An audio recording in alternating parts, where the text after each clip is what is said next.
Good morning, and welcome to another edition of Saturday Morning Coffee Talk. Have you ever looked at a company and thought, if I could have invested just a little bit sooner, I'd be rich by now? Well, we're going to dive into that question today, specifically looking at SpaceX and IPOs in general. SpaceX IPO'd last week, and many investors think the sooner they can get into a company, the better. Well, we're going to look at why that's not always the case and what history actually teaches us about IPOs in general. But first, let's look at what makes SpaceX so exciting. What led to that $1.7 trillion market cap at IPO, the highest ever?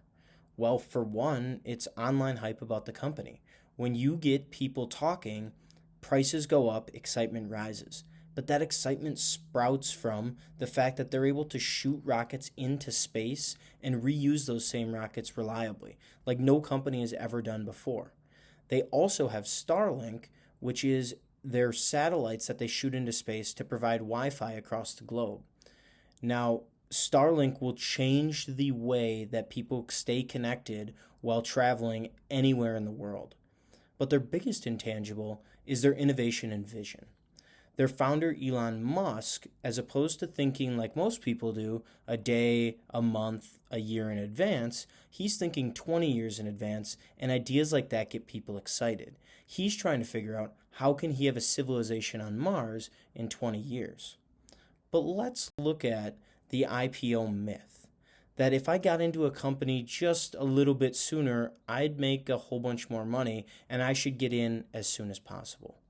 Well, that's not always the case. If we look at the IPO ETF, which is a ETF of multiple different IPOing companies versus the S&P 500, over the course of 12 years from 2013 till the end of 2025, you actually would have made almost 300% less being invested in IPO than you would have in the S&P 500.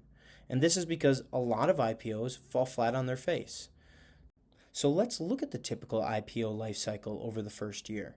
In day one, we see on average an IPOing company goes up 29.5%. This is exactly what happened with SpaceX. It skyrocketed the first day, and you couldn't get in quick enough when trading started for SpaceX. And that's typically the case. You can't get in soon enough because the price jumps almost immediately.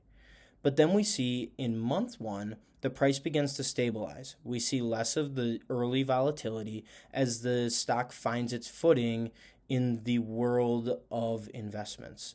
What price should I be? How am I going to stay there? And so on.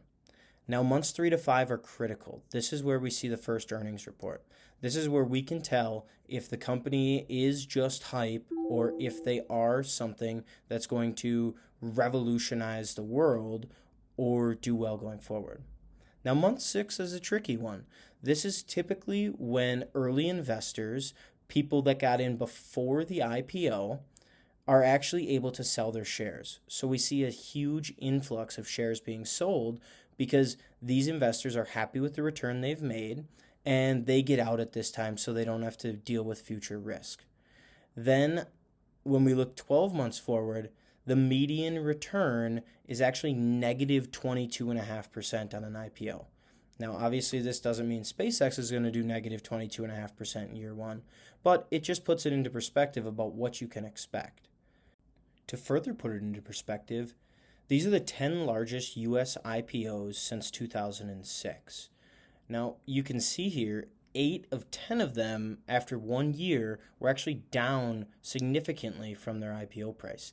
Even a great company like Facebook, Meta, is down 31% after year one. So it's not always about how soon you can get into an investment, but about buying it at the right time. Here at Retirement Solutions, we don't focus on the get-rich-quick schemes. We focus on building plans that reflect your long-term goals and needs.